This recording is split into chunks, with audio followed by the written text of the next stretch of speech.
ये बेहद चौंकाने वाली खबर आई है कि भारत सरकार अपना खर्च चलाने के लिए सोना बेच रही है। भारत का रखा रखाया सोना बेचा जा रहा है और उसके बदले डॉलर खरीदा जा रहा है। ये खबर ब्लूमबर्ग ने छापी है। आशुतोष गुप्ता उसके राइटर हैं। उन्होंने कहा है कि 12 बिलियन डॉलर के जो सोना है उसकी बिक्री हुई है लाइकली, यानी उन्होंने कंफर्म नहीं किया है। उन्होंने ये कहा है कि हो सकता है कि 12 बिलियन डॉलर का सोना बेचा गया है। अब इसके पीछे वजह क्या है? 2-3 तर्क इसके पीछे दिए गए हैं। लेकिन अभी जो भारत के पास जो सोना है और इससे पहले पिछले महीने जो सोना था, अगर उसका स्टॉक देखेंगे, भंडारण देखेंगे तो लगभग सेम है।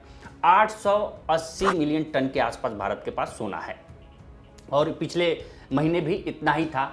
तो अगर ये है तो इसमें बहुत जंप आपको नहीं दिखाई देगा। तो एक सवाल उठेगा कि तो फिर सोना, कौन सा सोना सरकार ने बेचा है? अभी भारत के पास 66% सोना भारत के पास है और बाकी के जो 30-35% जो सोना है, 34% सोना, वो विदेश में, इंग्लैंड में रखा हुआ है, ताकि अगर आपात स्थिति में अगर ज़रूरत पड़े तो सोना की ट्रेडिंग करके उसको बेच करके डॉलर खरीद लिया जाए। अभी भारत सरकार ये सोच रही है, ये पसोपेश में पड़ी है कि आखिर रुपया गिरता जा रहा है, इसको बचाया कैसे जाए।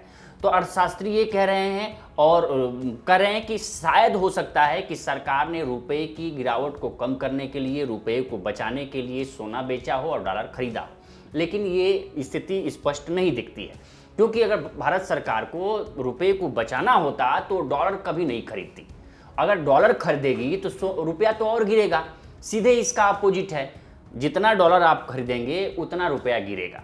ये एक फिक्स है, क्योंकि डॉलर की डिमांड बढ़ेगी तो उसका डिमांड अगर बढ़ेगी, खरीदारी में डिमांड बढ़ेगी तो और हाई होगा, तो रुपया और कमज़ोर होगा। ये तर्क नहीं है।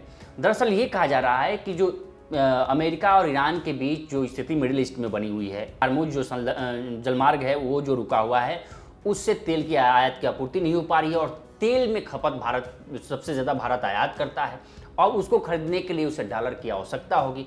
भारत के पास अभी फॉरेन रिजर्व एक्सचेंज जो है अभी भी सबसे हाई पावर पे है अभी तक के भारत के इतिहास में, और सोना भी भारत के इतिहास में सबसे हाई पावर पे है। तो अब दोनों जब हाई पावर पे हैं तो आखिर स्थिति क्यों पड़ी सोने बेचने की?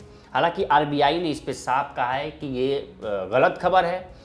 पीआईबी ने भी, सरकार ने भी दावा किया है कि ये गलत खबर है। दोनों तरफ से इस खबर को खारिज कर दिया गया है। लेकिन जो आशुतोष गुप्ता ब्लूमबर्ग में बताते हैं, वो ये कह रहे हैं कि हम कंफर्म नहीं कर रहे हैं। वो भी कह रहे हैं कि ये कंफर्म नहीं है, हो सकता है, क्योंकि जो चीज़ें देखने को मिली हैं आरबीआई के थ्रू, उसमें हो सकता है कि क्योंकि उसमें से 12 बिलियन डॉलर में से 7.5 बिलियन डॉलर की विदेशी संपत्ति खरीदी गई है, यानी कि डॉलर खरीदा गया है रुपये को बचाने के लिए।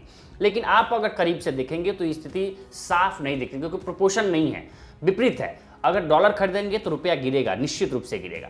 और पिछले साल की एक रिपोर्ट बताती है, जुलाई के महीने में हर साल भारत सरकार डॉलर खरीदती है क्योंकि उसको एक्सपेंड करने पड़ते हैं। अब इसमें रुपया जितना कमज़ोर होगा, उसमें एक्सपोर्ट जब हम करें, इंपोर्ट जब करेंगे तो उसके लिए भारत के इंपोर्टकर्ताओं के लिए नुकसान होगा। एक्सपोर्ट के लिए तो फ़ायदा होगा, क्योंकि एक्सपोर्ट करेंगे आपको ज़्यादा रुपये मिलेंगे, लेकिन इंपोर्ट में आप ज़्यादा रुपया पे करेंगे।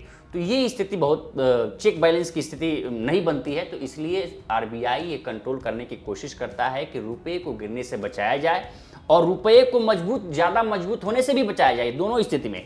क्योंकि रुपया अगर ज़्यादा मजबूत हो गया अचानक, तो जो इंपोर्ट होगा वो तो सस्ता होगा, लेकिन एक्सपोर्ट महंगा हो जाएगा, क्योंकि लोग कम पे करेंगे। तो बहुत ज़्यादा तेज़ी से, अचानक तेज़ी से बढ़ना रुपये का, अचानक तेज़ी से घटना, दोनों खराब की स्थिति में होता है। इसलिए अभी पिछली बार भी जो आर्थिक सलाहकार थे प्रधानमंत्री मोदी के, उन्होंने कहा था कि रुपये को बचाए ना, गिरने दे, जितना गिरा है अर्थव्यवस्था को संभाले रखें। तो ये स्थिति है, स्पष्ट हम कर दे रहे हैं। क्योंकि आप देखिए क्या कि अभी जो सबसे हाईएस्ट सोना का सरकार ने पिछली साल सोना खरीदना शुरू किया था, बहुत तेज़ी से सोना खरीदा, क्योंकि सरकार को पता हो गया था कि सोना की वैल्यूएशन ज़्यादा हाई होगी। और इसके साथ चाइना ने भी खरीदना शुरू किया था, दोनों ने सोना में इन्वेस्ट करना शुरू किया था। तो भारत के पास अभी जो है 880 टन सोना है और ये दुनिया भर में 9वां स्थान है। पहले स्थान पर अमेरिका है, दूसरे पर फ्रांस, जर्मनी है, तीसरे पर इटली है, IMF है, उसके बाद से फ्रांस है, तो इनके पास है भारत सोना को रिजर्व रखने में 880। और भारत का ये लगभग जो फॉरेन एक्सचेंज रिजर्व है उसमें 30-40% की हिस्सेदारी है, 12% की हिस्सेदारी है सोने की पिछली बार की अपेक्षा में जो फॉरेन एक्सचेंज है, क्योंकि भारत में सबसे ज़्यादा फॉरेन एक्सचेंज रेमिटेंस से आता है, मतलब कि जो विदेशों में लोग कमा रहे हैं वो भेजते हैं डॉलर, उससे ज़्यादा आता है भारत के पास। तो अब ये जो चल रहा है कि भारत ने सोना बेच दिया है, क्यों सोना बेचा है, क्योंकि प्रधानमंत्री मोदी को देखेंगे कि 3 हफ्ते पहले प्रधानमंत्री नरेंद्र मोदी ने भारतवासियों से अपील की थी कि आप सोना खरीदना बंद कर दीजिए, क्योंकि इंपोर्ट में सबसे ज़्यादा सोने में ही पैसा खर्च होता है। तो काफ़ी हद तक उनकी अपील लोगों ने मानी भी है, सोना खरीदना बंद भी किया है।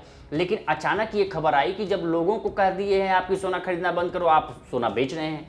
हमारे भारत की संस्कृति में माना जाता है कि सोना सुख दुख का साथी होता है, सबके पास सोना थोड़ा थोड़ा होना चाहिए, सुख में भी वो साथ देता है, दुख में भी, किसी के शादी ब्याह में वो भी साथ देता है, दुख हो तो हम सोना को लेके पैसा लिक्विडिटी ले लेते हैं। ऐसे वक्त में ये खबर आना भारत के लिए चौंकाने वाली थी, लेकिन अब सरकार ने स्पष्ट कर दिया, आरबीआई ने भी स्पष्ट कर दिया है कि नहीं, ऐसी कोई खबर नहीं है, ये खबर फॉल्स है। इस पर आपकी क्या राय है हमें कमेंट करिए और सेक्शन में ज़रूर बताइए। देखते रहिए लोकमत न्यूज़। नमस्कार।